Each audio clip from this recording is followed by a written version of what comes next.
말씀입니다. 여호수아 7장 6절부터 26절까지 말씀입니다.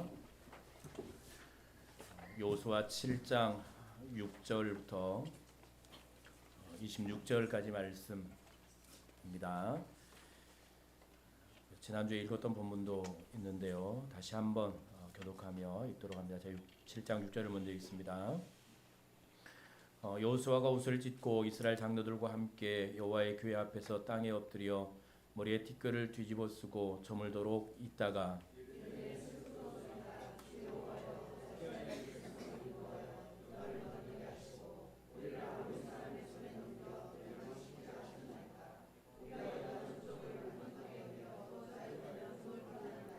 주여, 이스라엘이 그의 원수들 앞에서 돌아섰으니 내가 무슨 말을 하오리이까?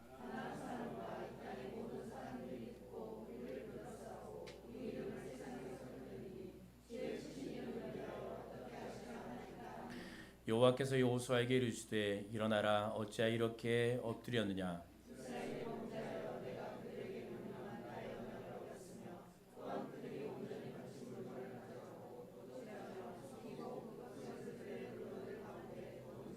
그러므로 이스라엘 자손들이 그들의 원수 앞에 능히 맞서지 못하고 그 앞에서 돌아섰나니 이는 그들도 온전히 바친 것이 됨이라. 그 온전히 바친 물건을 너희 중에서 멸하지 아니하면 내가 다시는 너희와 함께 있지 아니하리라.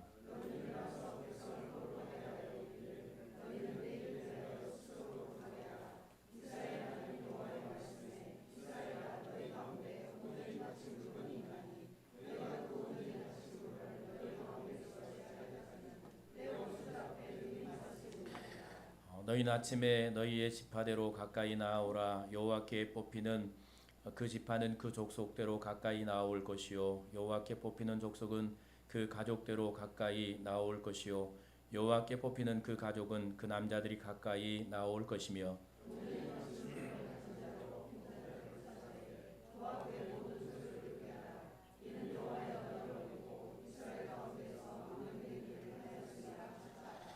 이에 여호수아가 아침 일찍이 일어나서 이스라엘을 그의 지파대로 가까이 나아오게 하였더니 유다 지파가 뽑혔고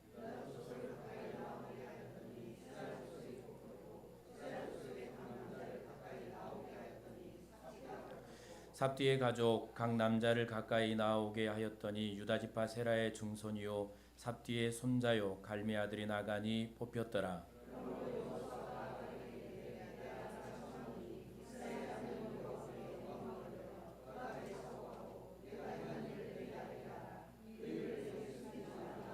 아간이 여호수아에게 대답하여 이르되 참으로 나는 이스라엘의 하나님 여호와께 범죄하여 이러이러하게 행하였나이다.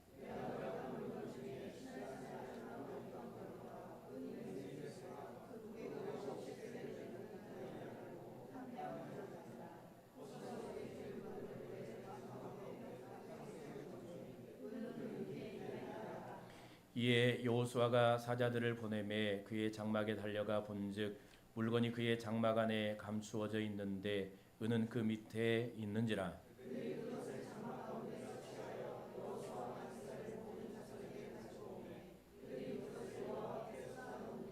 여호수아가 이스라엘 모든 사람과 더불어 세라의 아들 아간을 잡고 그 은과 그 외투와 그 금덩이와 그의 아들들과 그의 딸들과 그의 소들과 그의 나귀들과 그의 양들과 그의 장막과 그에 속한 모든 것을 이끌고 아골 골짜기로 가서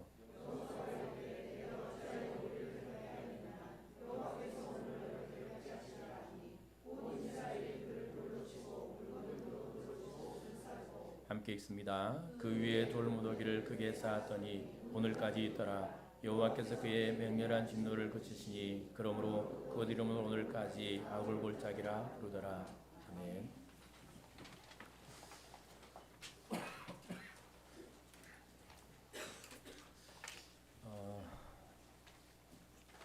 우리 그 학생 때 어렸을 때 교회 다닐 때 이 찬양을 많이 불렀습니다.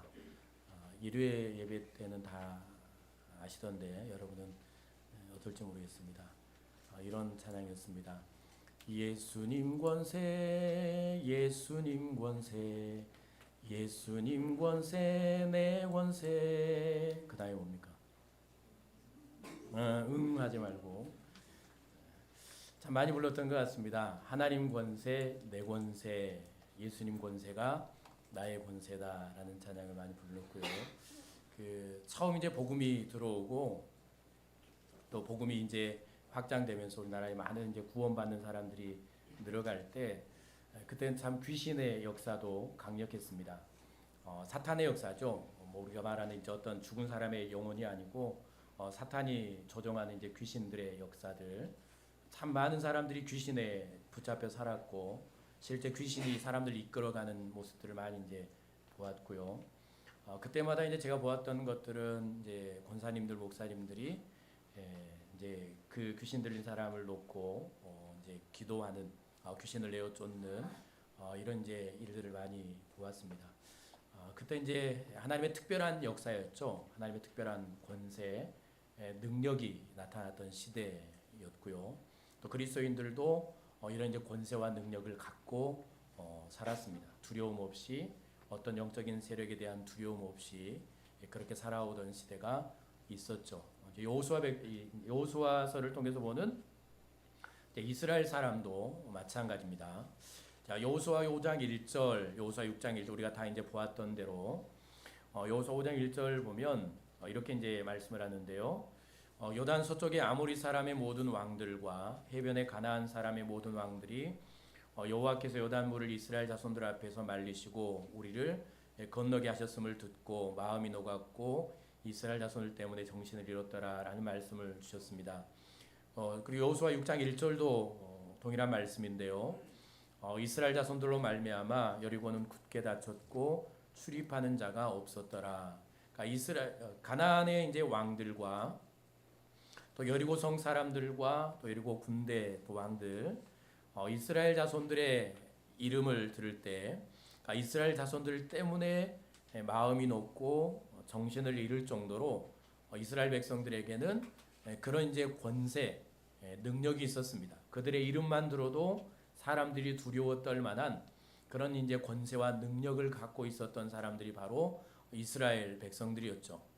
그랬던 그들이 이제 아이성 앞에 설 때 이런 이제 그런 권세와 그런 이제 능력과 그런 이제 역사들을 행했던 그들의 모습과는 전혀 다른 모습을 보여주는데 아이성 전투에서 아무런 힘도 써보지 못하고 허무하게 패배하고 도망가는 오히려 그들의 앞에서 그들이 쫓아올 때 오히려 이스라엘 백성들이 마음이 높고 두려워하는 그런 이제 모습, 이전의 권세를 가진 모습과는 완전히 다른 모습을 이스라엘 백성들은 우리에게 보여주고 있는 본문이 바로 오늘 여호수아 7장의 말씀입니다.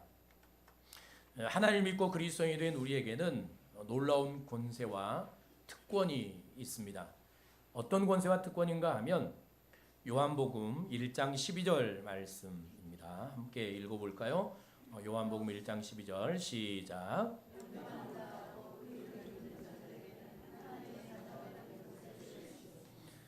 하나님을 믿는 하나님의 자녀의 하나님을 믿는 사람들에게는 하나님의 자녀가 되는 권세를 주셨다. 하나님 자녀의 권세죠. 하나님의 자녀가 되는 특권, 하나님의 자녀가 되는 권세. 그러니까 하나님을 믿는 우리는 하나님의 자녀가 되는 것이죠. 그러면 그 자녀는 아버지의 권세는 자녀의 권세죠. 그 자녀의 권세는 다 아버지께로 오는 것 아닙니까? 그러니까 하나님의 권세, 하나님의 능력이 바로 나의 권세화되고 나의 능력이 되는 그런 권세와 능력을 누리는 특권과 그런 은혜를 우리가 받은 사람들인 것이죠. 이런 권세가 우리에게 있는 것입니다. 그런데 오늘날 교회와 그리스도인들에게 이런 권세가 있는지 의문을 품게 할 만큼 참 가정과 일터와 세상에서 우리는 힘없고 능력 없는 존재가 되어 살아갑니다. 마치 아이성 앞에 패배하고 마음이 녹아서 도망가는 이스라엘 백성들처럼 우리는 아무런 힘도 없고 아무런 능력도 없고 어떤 권세도 없고 뭐 사람들을 두렵게 할 만한 하나님을 믿지 않는 사람들이 내 이름과 또 혹시 내가 곁에 있을지라도 전혀 그 영적인 부담감이나 어떤 영적인 권세나 어떤 영적인 권위나 예수님을 믿는다는 이유로 나를 존경한다거나 전혀 그런 모습을 보이지도 않고 느낄 수도 없는 패배한 인생의 모습을 갖고 우리는 살아가고 있는 것이죠. 그러면 우리가 가정과 일터와 세상에서 이런 권세를 누리지 못하는 이유는 무엇일까? 이스라엘 백성들처럼 그렇게 패배하며 영적인 권세를 잃어버리고 권세 없는 자처럼, 능력 없는 자처럼, 힘 없는 자처럼 아무런 영향력도 행하지 못하는 그런 그리스도인으로 살아가는 이유는 무엇인가라는 것입니다.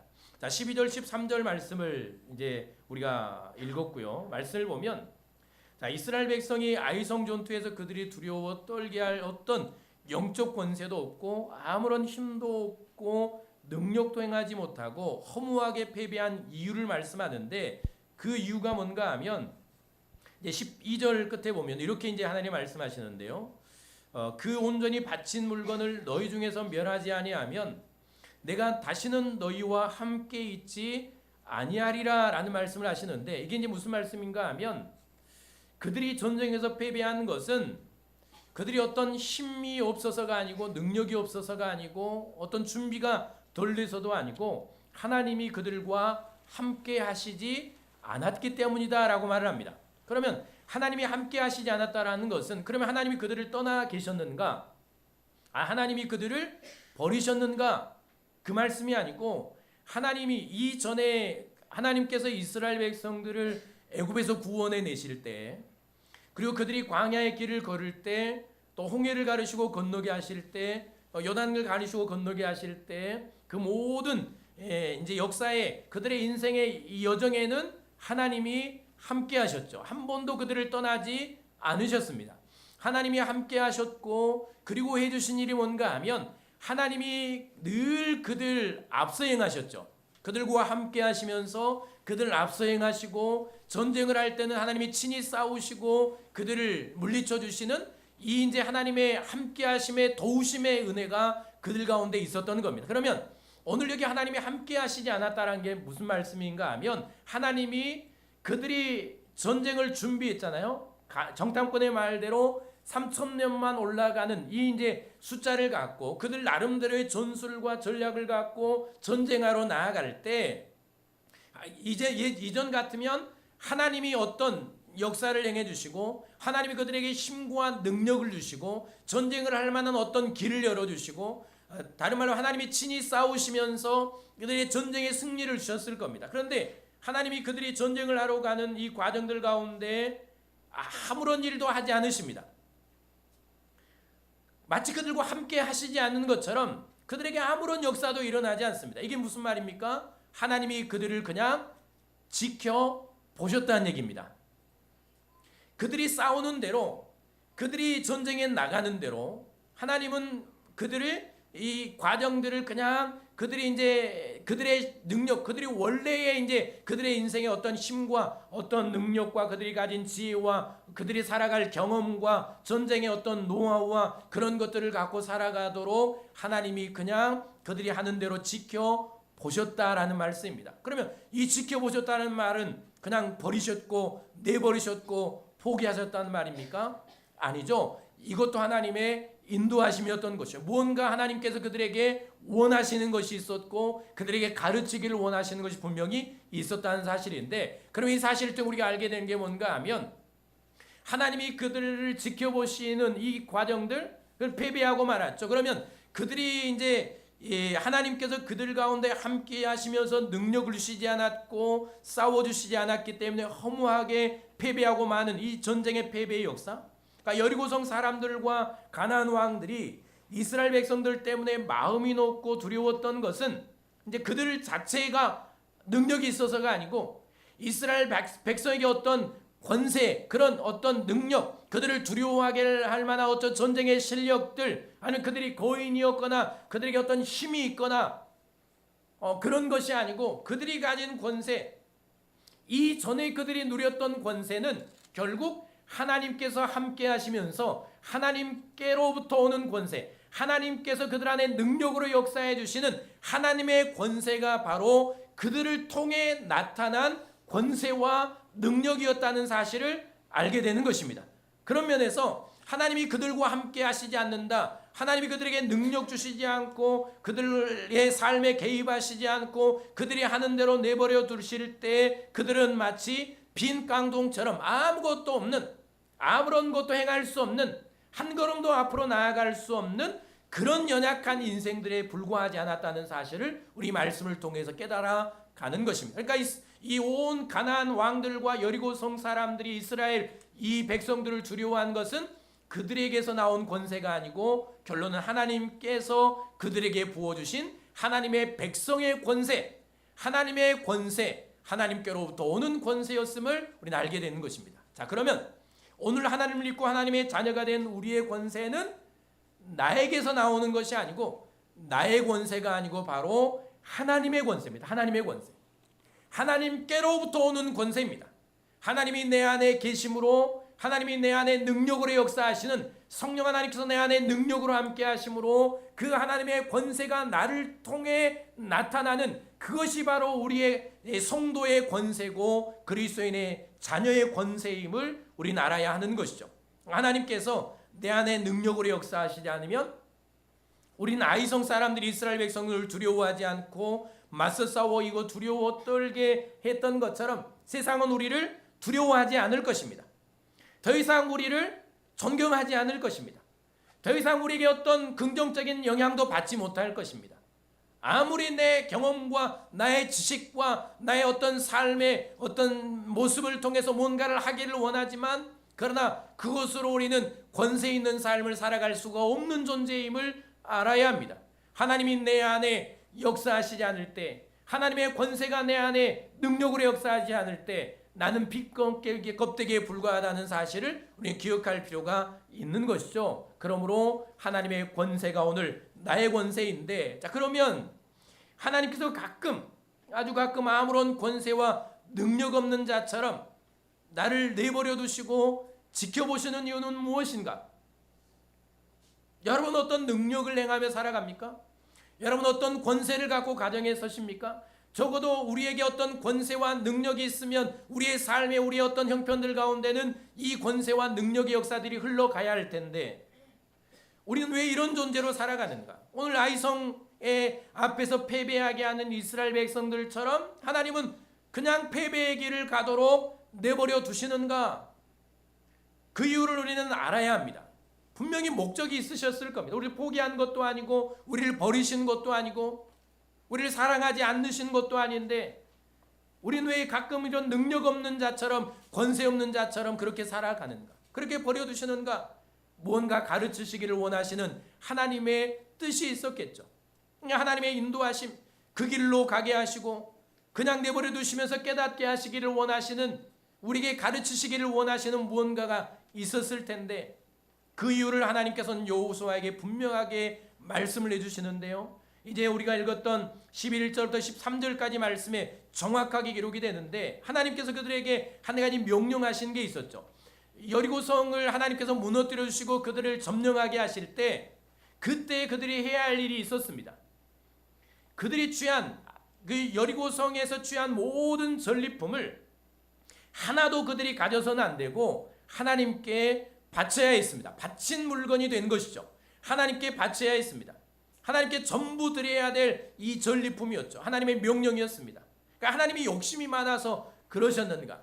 하나님이 이 여리고성의 그 전리품들, 금과 은과, 오늘 아간이 훔쳤던 신할살의 아름다운 외투와 은과 금이 그렇게 욕심나셔서 그렇게 욕심 많은 분이라 하나님이 그러셨는가? 나중에 보겠지만 분명한 이유가 있었습니다. 하나님은 그것들을 취하지 말고 하나님께 다 바치라고 하셨죠. 그런데 이 아간이라는 사람이 그것을 보고 탐심이, 전리품을 보고 아름다운 옷과 은과 금을 볼 때 말씀에 그가 고백했던 대로 탐심이 그것을 갖고 싶은 마음이 생기죠. 그러면서 하나님의 말씀을 거역하고 그것을 훔쳐다가 자신의 집 장막 안 땅속 깊은 곳에 그것을 파고 숨겨놓습니다. 그런 범죄를 지었기 때문이죠. 하나님은 그런 죄가 그들 안에 있고 그가 죄를 범했기 때문에 그 패배가 그들에게 있었다라고 말씀을 합니다. 그러니까 하나님께서는 여리고성을 점령한 후에 모든 전리품을 백성들이 취하지 말고 바치라고 명령하셨죠. 그런데 아간이라는 사람이 이 일을 행한 것입니다.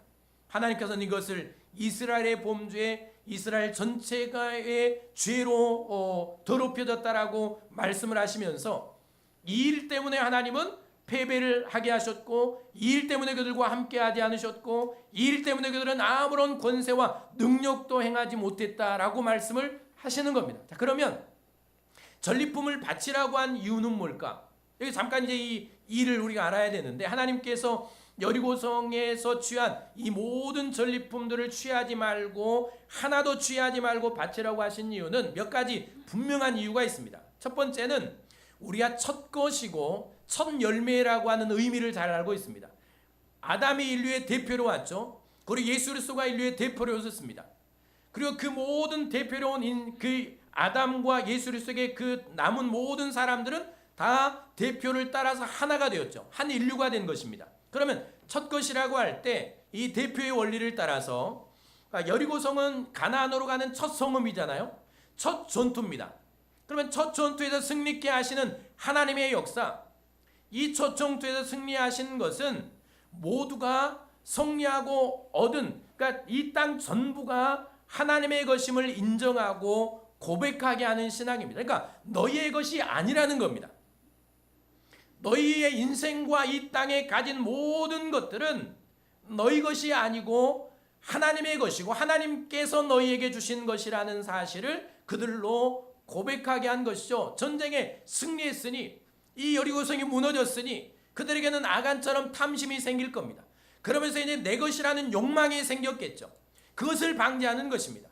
첫 성을 하나님께 드리게 하심으로써 나머지 것도 다 나의 것임을 하나님은 그들에게 가르치시는 것이고요. 그리고 여러분, 그 이제 과일나무에서 첫 열매가 열리게 되면 다음에 열매들은 계속해서 맺게 되죠. 그러니까 첫 열매가 맺힌다는 것은 다음에도 계속해서 열매가 맺혀진다는 것을 의미하죠. 그러면 첫 성의 승리는 첫 열매 아닙니까? 첫 성의 승리를 하나님께 주셨다라는 것은 나머지도 하나님께서 승리하게 하시고 너희에게 주실 것이라는 약속의 자리가 바로 이 여리고성 전투의 자리인 것이죠. 이 약속을 그들에게 깨우치는 것이고요. 그리고 또 하나는 이제 은과 금을 그가 훔쳤잖아요. 전리품들 중에 가장 욕심나는 게 무엇이었을까요? 아간이 훔친 세 가지가 있죠. 가장 욕심나는 거, 아름다운 옷, 화려한 옷 아닙니까? 이 화려함들. 그리고 가장 욕심나는 것 중에 두 가지가 뭡니까? 은과 금이죠. 은과 금입니다. 사람은 누구나 이걸 욕망하죠. 그런데 이제 과거를 생각해 보면 애굽에서 그들이 하나님의 능력을 따라서 이제 탈출할 때 애굽 사람들이 그들을 두려워한 나머지 빨리 가라고 그들이 이제 은과 금을 요청할 때 그것들을 다 주잖아요. 그리고 이스라엘 백성들이 금을 갖고 애굽에서 나옵니다. 그리고 시내의 광야에 이르렀을 때 모세가 40일 동안 시내산에 내려오지 않을 때 그들의 두려움이 생기죠. 뭔가 염려가 생깁니다. 그러면서 그들이 그 금으로 한 일이 무엇인 줄 아십니까? 우상을 만든 일이었습니다. 그들이 그때 알았던 신은 소라는 것입니다.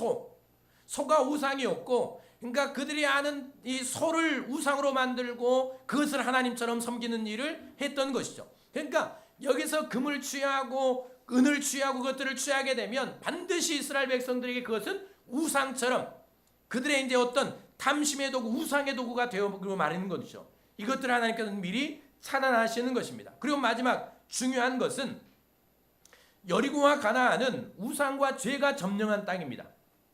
달신을 섬겼고요. 허다한 우상들이 가나안을 우상이 점령해버렸습니다. 죄가 점령해버린 땅이었죠. 사람도 물건도 다 우상을 섬기던 것들이었고 우상에 젖은 것들이었죠. 그러면 그것들이 자연스럽게 백성들이 취하게 되면 그 우상은 자연스럽게 백성들에게 흘러가게 될 것입니다. 그래서 하나님은 다 바치라고 하셨죠. 바쳤다라고 하는 것은 하나님께 구별되었다라는 것이고, 바쳤다라고 하는 것은 거룩하다는 것입니다.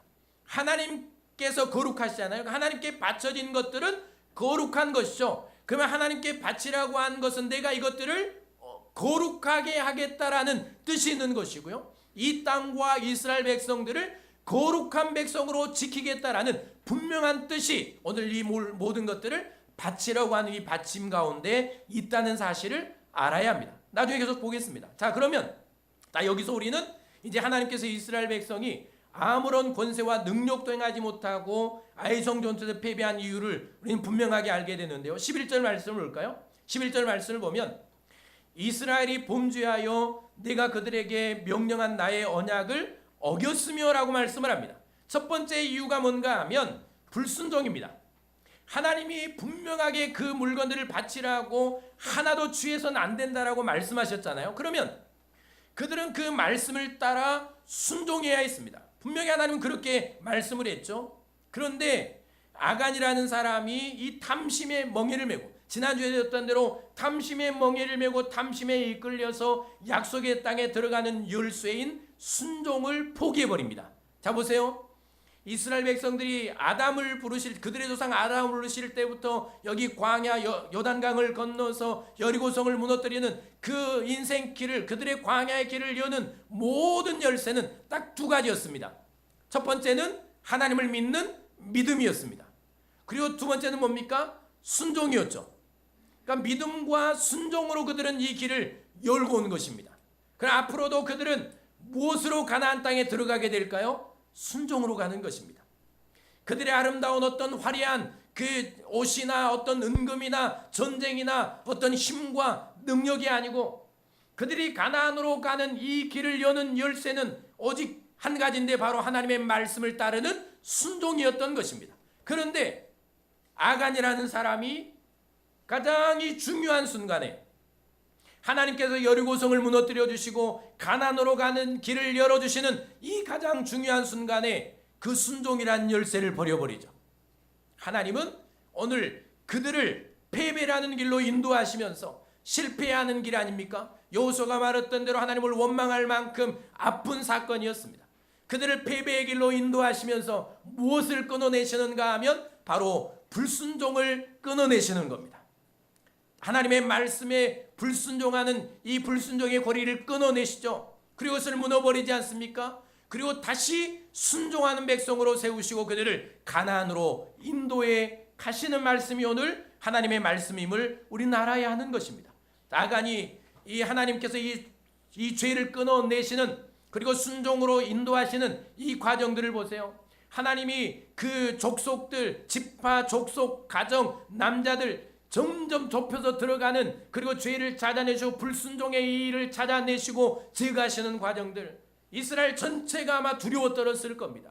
그런 과정들 가운데 하나님이 일들을 이루어 가시는 것이죠. 사랑하는 여러분, 우리가 이 일을 기억해야 할 필요가 있습니다.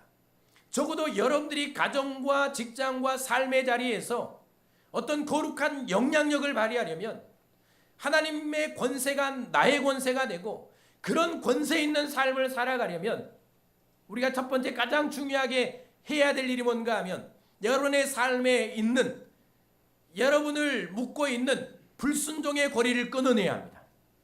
그러니까 불순종을 끊어내지 않으면 그것이 우리를 멸망으로 인도해 가죠. 아담이 범죄한 것은 불순종입니다. 이스라엘 백성들이 끊임없이 불순종한 하나님의 징계 가운데 살았었죠. 그러니까 우리가 해야 할 일은 내 삶에, 그리고 내 인생의 길에 내가 하나님의 나라, 적어도 하나님의 능력을 행하며 살아가지 못하도록 하는 내 발목을 묶는 불순종의 고리들을 끊어내야 하는 것입니다. 자, 생각해 보세요. 70년대, 80년대 그때 능력 있는 사람들이 얼마나 많았습니까? 복음을 듣고 구원받은 사람들 중에 여러분 말씀을 읽을 수 있는 그 문명인들, 글을 읽을 수 있는 사람들이 얼마나 많았습니까? 대부분 다 글을 읽지 못했습니다. 그때 믿은 사람들은 대부분 다 또 여인들 아닙니까? 글을 읽지 못했던 사람들, 능력 없는 사람들, 어떤 취미 없는 사람들, 그렇다고 부자였습니까? 그렇지도 않았죠. 많은 것들을 누렸습니까? 그러지도 않았습니다. 그런데 여러분, 그때 지식이 없고 능력이 없었지만 그때는 적어도 교회가 존경받았고 그리스도인이 무시당하지 않았습니다. 교회가 세상을 이끌어갈 만큼, 교회가 세상을 이끌어갈 만큼, 교육과 문화와 사회와 전반을 이끌어갈 만큼 그렇게 권위 있고 권세 있고 능력 있는 공동체가 교회 공동체였고 그리스도인이었던 것입니다. 그런데 여러분, 지금은 어떻습니까? 성경을 읽을 수 없는 사람이 없습니다. 하나님의 말씀을 자기 눈으로 읽을 수 없는 사람이 하나도 없습니다. 지식은 덜합니까? 지식은 훨씬 더하죠. 경험은 덜합니까? 경험은 더하죠. 능력이 없습니까? 능력은 더하죠. 여러분, 기술이 없습니까? 기술은 더하죠. 경험도, 우리의 삶도, 우리가 보고 경험한 것들도 훨씬 더 많지 않습니까? 돈은 더 많고, 가정은 더 부유하고, 인생은 훨씬 더 편하고. 그런데 여러분, 지금 그때 일어났던 하나님의 능력의 역사가 나타나는가? 오늘 이스라엘 백성들을 두려워했던 그 백성들처럼 지금 이 시대의 역사들이 일어나는가? 지금은 이제 세상의 교회를 염려하는 시대가 됐고, 더 이상 복음을 전하기도 힘든 시대가 되었고, 이제는 세상에 이끌려가는 교회 공동체가 된 것이죠. 이게 어떻게 이렇게 된 것입니까? 그러면 그때의 역사는 어떻게 일어났습니까? 지식 때문에 일어난 것입니까? 그들이 능력이 있어서 그런 역사들이 일어난 겁니까? 그들이 어떤 권능이 있어서 이런 역사들이 일어난 겁니까? 그게 아니죠. 딱 하나, 그 역사들은 바로 그때의 하나님을 믿는 사람들의 순종이었다는 사실을 알아야 합니다. 다른 게 아니었습니다. 돈도 아니었고, 어떤 능력도 아니었고, 권세도 아니었습니다. 하나님의 말씀을 듣고 그 말씀을 따라 행하는 순종이 능력이었고, 순종이 권세였고, 순종이 힘이었던 것입니다. 순종하는 이들을 통해서 교회는 여기까지 왔고, 순종한 이들을 통하여 적어도 교회는 세상을 이끌고 여기까지 왔습니다. 여러분, 학교들 그때 대부분 선교사님들이 세우지 않았습니까? 병원도 마찬가지입니다. 여러분, 학교와 병원과 그가 의료와 교육과 문화 전반을 이끌어오던 것이 다 하나님을 믿는 그리스도인들이었고 선교사들이었고 교회 공동체 아니었습니까? 그러나 지금은 여러분, 세상의 교회를 염려하는 시대를 살아가고 있습니다. 여러분, 이 시대에 없는 것은 무엇입니까? 여러분에게 없는 게 무엇입니까? 하나님을 믿는 10년, 20년, 30년이 되었음에도 나에게 없는 것이 무엇입니까? 돈이 없습니까? 뭐가 없습니까? 딱 하나 없는 거 있습니다. 그게 뭘까요? 순종입니다. 시대는 갈수록 순종을 거부합니다. 세대가 흐를수록 순종은 그들에게 거부감을 느끼게 합니다. 이 세대의 젊은이들에게 순종이라는 것은 듣기 싫어하는 말입니다. 자기가 원하는 대로, 자기의 감정이 시키는 대로, 자기의 좋은 대로, 자기 지식에 옳은 대로, 자기가 어떤 느끼는 대로, 자기에게 어떤 유익이 되는 대로, 자기에게 편한 대로 그렇게 살아가는 세대를 살아갑니다. 그러니까 여러분, 갈수록 이 세대 교회와 그리스도인들은 줄어들 수밖에 없을 것이고, 갈수록 세상은 교회를 점령하게 될 것이고, 갈수록 교회는 힘을 잃어갈 것이 분명합니다. 내가 순종을 회복하지 않으면. 사랑하는 여러분, 내 신앙의 길에 있는 이 불순종의 끈을 끊어내실 수 있기를 바랍니다. 그리고 순종하십시오. 제 말이 아니고, 옆에 있는 사람 말이 아니고, 하나님의 말씀에 순종하십시오. 하나님이 오늘 여러분들에게 말씀을 하시잖아요. 이스라엘 백성들을 이 패배의 길에 놓으시고 하나님은 말씀으로 가르치십니다. 하나님은 나를 날마다 가르치시죠. 나를 부르시고 가르치십니다. 그리고 순종의 사람으로 나를 만들어 가시는 이 과정들, 이스라엘 전체 역사, 아담을 부르실 때부터 한 사람 한 사람 이스라엘 백성들을 광야길을 인도해 가시는 과정들, 하나님 그들의 인생에 딱 두 가지를 가르치셨습니다. 하나는 믿음이고 또 하나는 순종입니다. 그들의 고난도 있었고 평안도 있었고 슬픔도 있었고 아픔도 있었습니다. 오늘처럼 정말 어떻게 표현할 수 없는 허무한 이 패배의 쓴맛을 보는 이런 과정도 있었습니다. 하나님은 그 하나하나 모든 과정들을 통해서 그들에게 하나님을 알려주셨고 하나님을 믿는 믿음을 더해주셨고 그리고 그들을 순종으로 세워가셨습니다. 오늘도 하나님은 그 일을 행하시는 겁니다. 오늘 하나님이 나에게 행하시는 일이 뭡니까? 여러분들에게 주기를 원하시는 게 뭡니까? 우리의 살아온 과정과 앞으로 살아갈 모든 과정은 하나님께서 나를 순종하는 사람으로 세워가시는 다듬어 가시고 만들어 가시는 과정임을 여러분 꼭 기억하실 수 있기를 바랍니다. 두 번째, 그들에게 없는 것, 그들이 이 영적 아무런 것으로도 행하지 못하는 것은 바로 이 불순종으로부터 오는 결과인데 거룩함을 상실합니다. 거룩함. 하나님은 거룩하신 분이죠. 레위기 11장 44절부터 45절 말씀 읽어볼 거예요. 나는 시작. 나는 여호와 너희 하나님이라. 내가 거룩하니 너희도 몸을 구별하여 거룩하게 하고 땅에 기는 길짐승으로 말미암아 수로 더럽히지 말라. 난 너희 하나님이 되려고 너희를 애굽 땅에서 인도하여 낸 여호와라. 내가 거룩하니 너희도 거룩할지니라. 성경은 누구를 가르쳐 주시는 겁니까? 하나님이죠. 하나님. 성경은 하나님을 가르쳐 주시고, 그리고 성경은 하나님께로 가는 길을 알려주십니다. 구원의 길을 알려주시죠. 죽음의 과정을 통과한 후에 영생으로 가는 길, 그러니까 하나님에 대해서 알려주시는 책이 바로 성경이고요. 그게 말씀 아닙니까? 그리고 하나님은 거룩하신 분입니다. 그러니까 하나님을 안다라는 것은 하나님의 거룩하심을 아는 것이고요. 하나님께 가까이 나아간다라고 할 때 우리가 취해야 될 게 뭔가, 하나님은 거룩하신 분이니까 우리도 거룩해야 하는 것이죠. 그러니까 하나님의 말씀은 하나님을 아는 것이니까 하나님의 말씀을 따라가면, 하나님의 말씀에 순종하며 가면 자연스럽게 우리에게 일어나는 과정들이 무엇일까요? 내가 거룩에 가는 과정입니다. 그러니까 하나님의 말씀에 불순종하니까 그들은 마음대로, 탐심대로, 욕심대로, 욕망대로 살아가지 않습니까? 거룩함을 잃어버린 백성들. 죄와 함께 하실 수 없는 거룩하신 하나님께서는 이스라엘 백성들을 애굽에서 불러내신 후에 그들과 함께 하시며 인도하시기 위해서 그들에게 무엇을 요구하시는가 하면 거룩함을 요구하십니다. 그러니까 그들은 늘 죄를 지었죠. 이스라엘 백성들에게 그들과 함께 하시기 위해서 하나님께서, 그래서 그들은 거룩해야 되는데, 인생이 거룩할 수 있습니까? 여러분, 평생 거룩하게 살아갈 수 있습니까? 한 사람도 없을 겁니다. 하나님의 말씀을 하나도 빼놓지 않고 지킬 수 있는 사람은 한 사람도 없죠. 이스라엘 백성들은 죄투성이었고, 그래서 잠시 그들에게 일시방편으로 주신 거룩함의 방법이 있는데 그게 바로 제사였죠. 짐승을 잡아서 짐승에게 자신을 죄를 전가하고, 그리고 짐승이 자신을 대신해서 죽는 것입니다. 그래서 성전에 나아가서 그들은 끊임없는 죄를 지을 때마다 제사를 드렸던 것이죠. 자신의 죄를 회개하면서 그 제사를 통해 하나님은 그들 가운데 임재하시고 함께 하셨던 겁니다. 그리고 오늘 또 그들이 해야 되는 게 뭡니까? 거룩해야 됐습니다.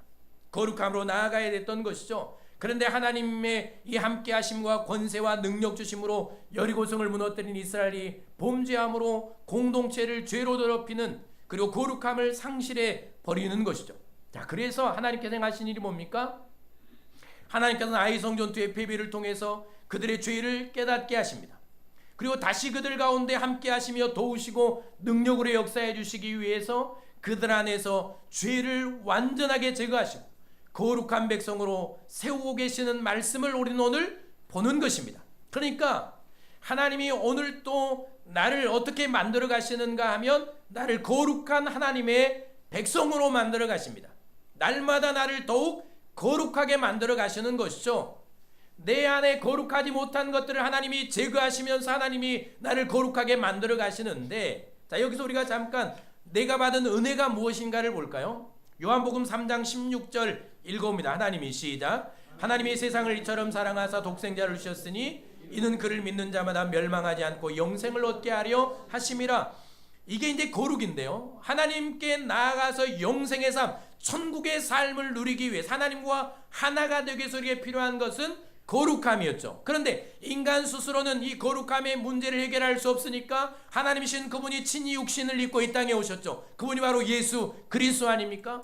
예수님이 십자가에 죽으심으로 그 십자가의 거룩한 보혈로 나를 덮으시고 그 은혜로 나를 거룩한 하나님의 자녀로 삼아주셨고 나에게 영생을 주신 것이죠. 자, 로마서 5장 8절 읽어봅니다. 우리가 시작. 우리가 아직 죄인 되었을 때에 그리스도께서 우리를 위하여 죽으심으로 하나님께서 우리에 대한 자기의 사랑을 확증하셨느니라. 동일한 말씀 아닙니까? 내가 아직 죄인 되었을 때, 죄인으로 거룩하지 못해 하나님께 나아갈 수 없을 때 예수님께서 나를 위해 죽으심으로 나를 거룩하게 하시고 하나님께서 나를 향한 그 사랑을 확증해 주셨다라는 말씀이고요. 그렇게 거룩하게 되어 하나님의 자녀가 된 우리가 누리는 은혜가 마태복음 28장 18절 20절까지 말씀 끝에 보면 내가 예수께서 나와 말씀하여 이르시되 하늘과 땅의 모든 권세를 내게 주셨으니 볼지어다 내가 세상 끝날까지 너희와 항상 함께 있으리라. 하나님께서 예수 그리스도에게 세상의 모든 하늘과 땅의 모든 권세를 주셨으니 그 권세를 가진 주님이 세상 끝날까지 나와 함께 하시는 은혜를 나에게 주신 것입니다. 그러니까 내 안에는 나는 이미 하나님의 자녀가 되었고 그 권세가 나에게 있는 영원히 그 권세의 주님이 나와 함께 하시는 영적 권세를 가진 사람이 저와 여러분들인 것입니다. 이미 우리의 은혜를 받아 누린 것이죠. 그런데 우리는 권세 없는 자처럼 살아갑니까? 왜 우리는 능력 없는 자처럼 살아갑니까? 왜 세상에서 우리는 그런 권세와 영향력 없는 자처럼 살아갑니까? 왜 여러분 뭔가를 두려워하며 그렇게 염려하며 살아갑니까? 여러분 왜 귀신의 역사를 두려워합니까? 영적 권세가 나에게 있는데 우리는 왜 세상으로부터 무시를 당하고 조롱을 당합니까? 세상은 왜 교회를 비웃으며 조롱하며 그리스도인들을 인정하지를 않습니까? 왜 우리는 이 권세를 행하지 못합니까? 오늘 말씀한 대로 우리가 거룩함을 잃어버렸기 때문입니다. 우리의 권세는 다른 데서 오는 것이 아니고 거룩함으로 온다는 사실을 알아야 합니다. 거룩함이 뭡니까? 거룩하다라는 것은 하나님께서 나를 구별하셨다는 얘기죠. 무엇으로부터 구별하셨는가 하면 세상으로부터 나를 구별하여 부르신 것입니다. 그러면 이게 무슨 말입니까?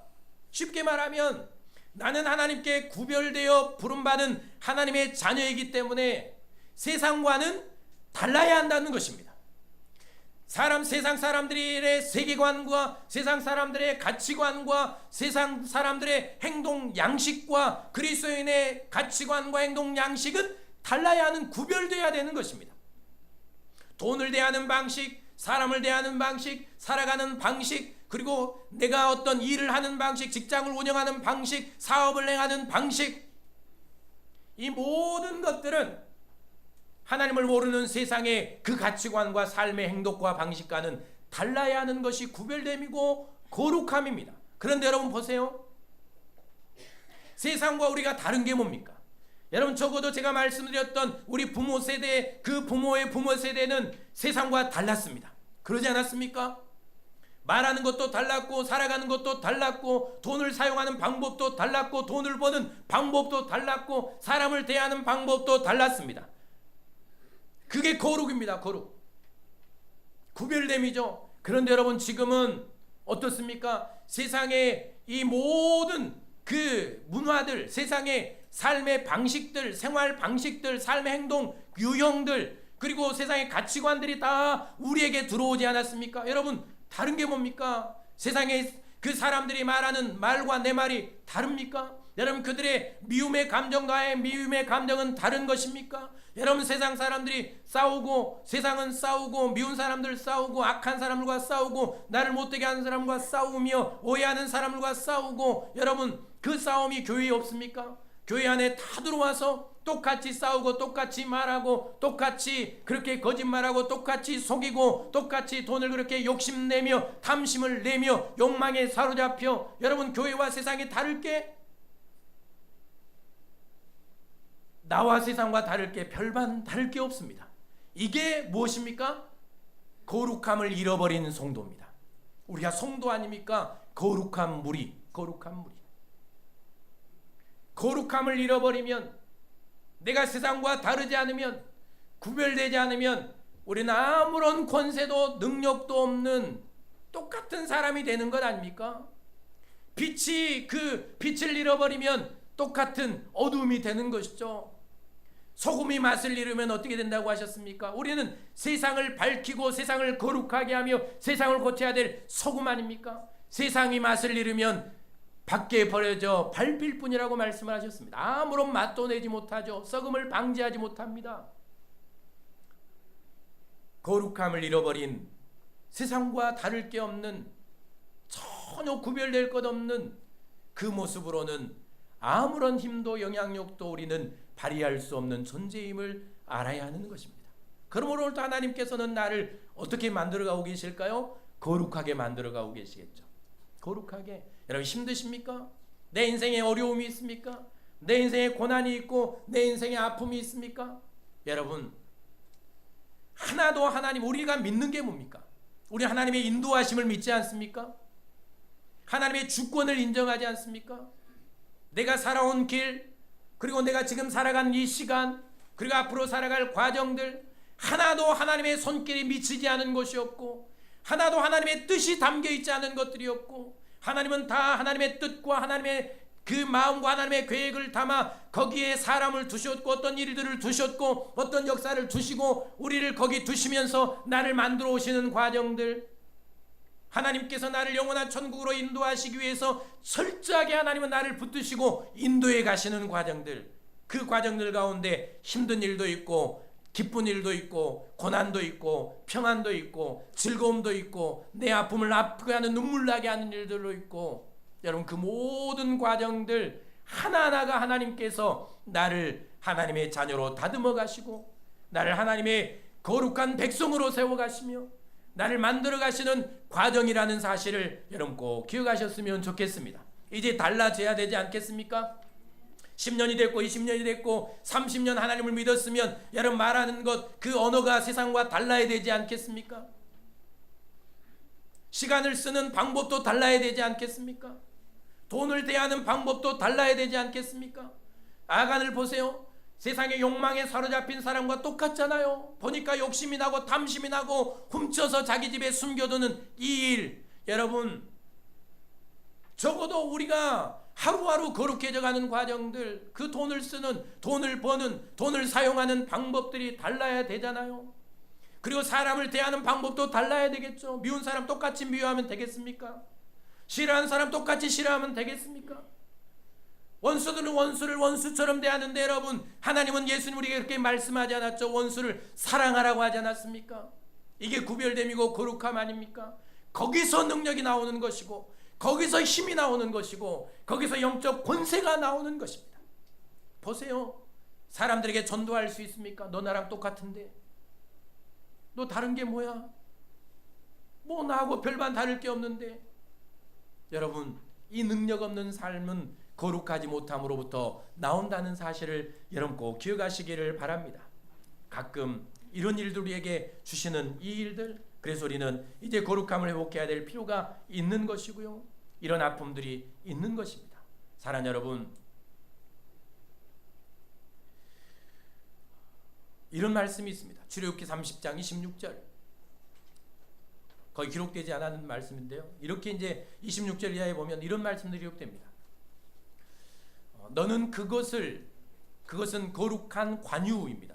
너는 그것을 회막과 증거계와 상과 모든 기구와 등잔대와 분향단과 번제단과 물두멍에 발라서 그것들을 거룩한 것으로 구별하라. 그리고 중요한 말씀이 나오는데, 이것을 접촉하는 것은 모두 거룩하게 되리라 라고 말씀을 합니다. 그러니까 성전 기구들을 거룩한 관유를 발라서 거룩하게 구별하면 그것을 접촉하는 것은 모두 거룩하게 되리라. 이게 성전 기구를 만져도 거룩하게 되는데요. 거룩한 기구를 만져도 거룩하게 되는데, 여러분 우리가 누구입니까? 나는 성도 아닙니까? 성도. 거룩한 하나님의 백성, 구별된 하나님의 백성, 하나님의 자녀 아닙니까? 그러면 나를 만지는 사람들, 나와 함께하는 사람들, 내가 가는 곳은 적어도 오늘 이 말씀을 따라 생각해 보면 모두 어떻게 되어야 됩니까? 거룩해져야 되죠.